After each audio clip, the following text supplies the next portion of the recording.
Let's talk now about Spain, Ireland, Slovenia and the Netherlands. They're going to boycott next year's Eurovision Song Contest after public broadcasters decided to let Israel compete. There was a behind-the-scenes discussion. The BBC will abide by the decision of the European Broadcasting Union. Chris Williamson is with me now, former Labour MP. Chris, what do you think of this? Well, I think it's absolutely the right decision to pull out of the Eurovision Song Contest if Israel are participating. I mean, why are Israel even in the Eurovision Song Contest? They're not even in Europe, so it seems rather Well, curious. Australia aren't part of Europe either. I don't recall you saying they shouldn't take part. No, exactly, because it's the Eurovision Song Contest. That's not the main reason you don't want Israel to take part, though, is it, Chris? No, but I mean, the reason, obviously there's that specific geographic point, but I mean, the truth is that Israel's been indicted in the International Court of Justice. Its leaders are wanted. There's arrest warrants out for them by the International Criminal Court. What's that got to do with music? Well, hold on a minute. They're in breach of the Geneva Convention and the UN Charter. Well, that's your interpretation of that. What's it got to do with music?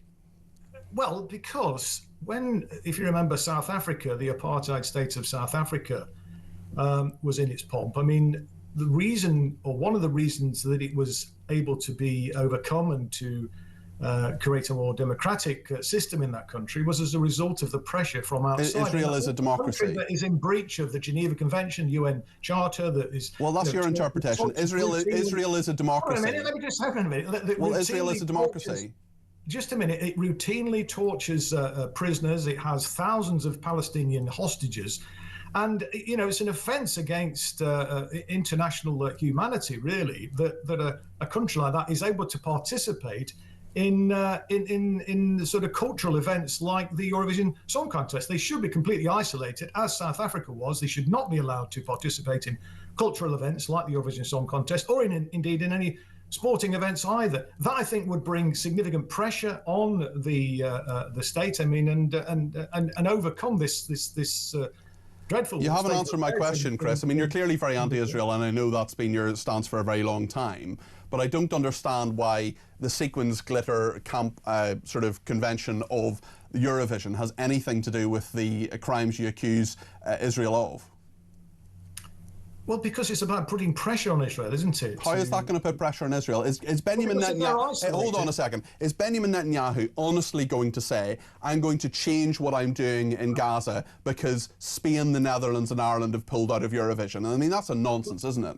Well, yeah, I doubt very much he would do that. But it's about bringing pressure to bear and not giving them the credit, as it were, to be treated as a normal state. It's not a normal state. It's an illegitimate state. In fact, it's an illegitimate state. Does Israel not have the right to exist?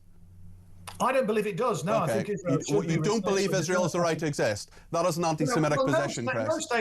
No state has a right to exist.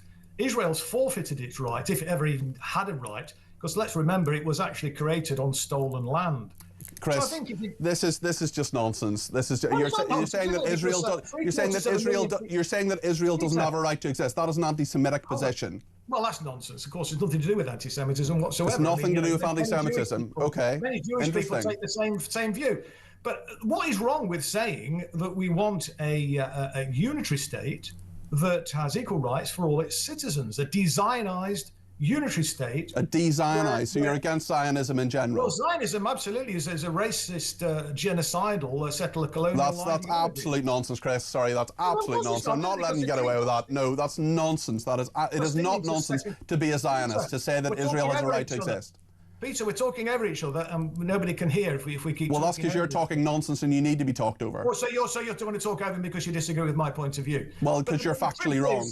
The truth is, billions of people, not just millions, billions of people agree with me, Peter, around the world, and not you. People are absolutely doesn't mean they're right. By the look, people are sickened by what they've seen Israel doing over the last okay. Years. Well, I mean, and of course, they've been guilty of massacres and discrimination. And would you then argue that? Okay, Chris, would you then argue that Hamas are a terrorist organisation guilty of massacres? They're designated as Do you believe they're terrorists? Politicians. Do you believe they're terrorists?